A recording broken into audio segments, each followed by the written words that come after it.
Hello. Roughly a year ago, there were a number of notable meetings between four countries: the United States, Japan, India, and Australia.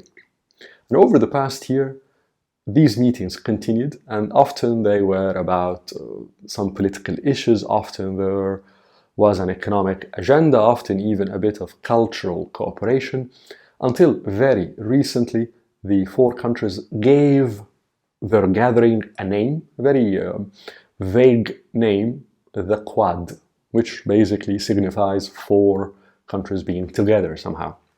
And on the surface of it, it's not particularly strange that these countries are meeting because each one of them has advanced and developed relationships with the United States. So, Japan, for example, has effectively been under American protection since the end of the Second World War. Australia is, because of the language, is part of the Anglo-Saxon community, is an important ally of the United States, and it is a member of the Five Eyes, the arguably most important gathering of intelligence services in the world, which is the US, Canada, Britain, Australia, and New Zealand. And when it comes to India, the relationship was, until the early 1990s, has had its pluses and minuses, its ups and downs. In the 10-15 years after that, it improved a lot when India started to open up its economy. And in the last 5-6 years, the relationship became very good, particularly as the American Indian community started to be large, very affluent, influential, especially in the technology sector in the western side, the west coast of the United States, particularly California, and also increasingly very influential politically. So these three countries to be somehow with the US in some sort of structure was not particularly surprising. However, if there is one factor that really brings these countries together, all of them, it is the desire to check the rise and the spread of Chinese influence, particularly in Asia. Why? Because, of course, for the US, it has its grand strategic confrontation with China that is effectively starting to become the most important dynamic in international relations. Regarding Japan, the relationship was very sensitive, really, very fraught for centuries. The two countries have had a major competition between them, political, cultural, and of course, Japan occupied China in the early 20th century. Regarding India, there is territorial dispute, quite a major territorial dispute between India and China, and the two countries had actually fought each other in the 20th century. Australia does not really have major problems with China, but in any grand confrontation between the US and China, of course, Australia will be in the American camp. Now, the coming together of these four countries, and clearly that the strategic imperative behind it is checking the rise of Chinese influence, was noticed very clearly and quickly by, surprise, surprise, China.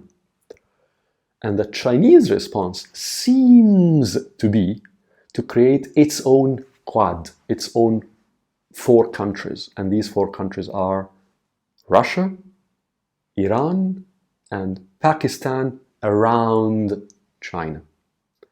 And again, in that Quad, these countries also have developed and very good relationships with China.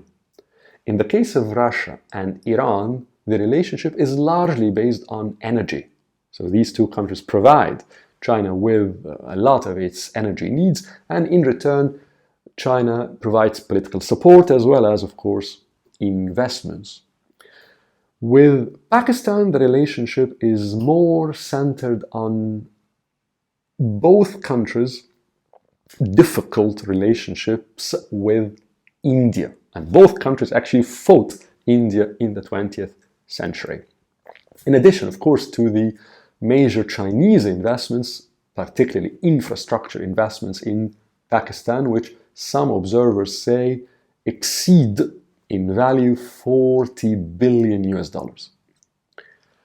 Now, these four countries also strategically want a check on American presence and influence in Asia. And therefore, you do see some sort of correspondence here between this second Quad with the first one, the one that has the US, Japan, India, and Australia.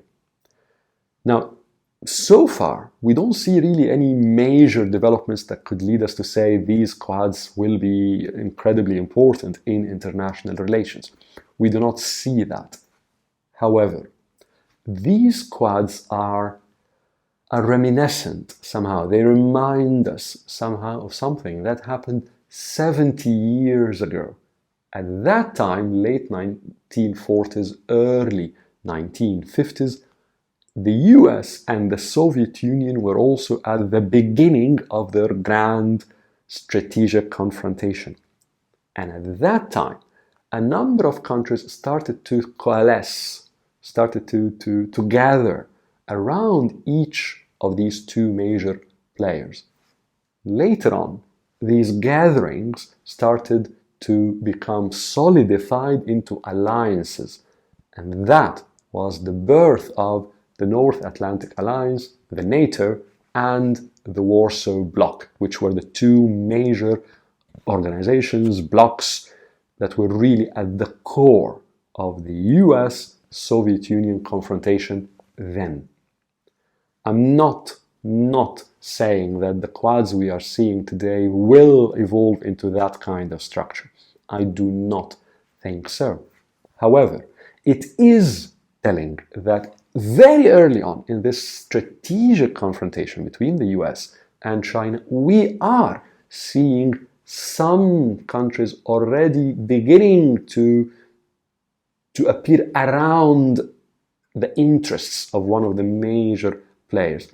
The dynamic itself is worthy of keeping in mind for anyone interested in the American-Chinese coming strategic confrontation, which no doubt will be the most important dynamic in international relations in the coming years and probably decades.